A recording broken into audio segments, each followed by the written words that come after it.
আল্লাহ রাব্বুল আলামিন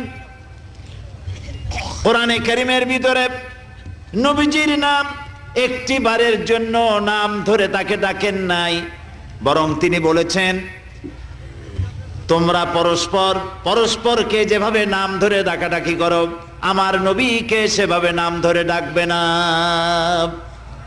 আল্লাহ নিষেধ করেছেন আমার নবীর নাম ধরে ডাকবে না। সুবহানাল্লাহি ওয়া বিহামদিহি।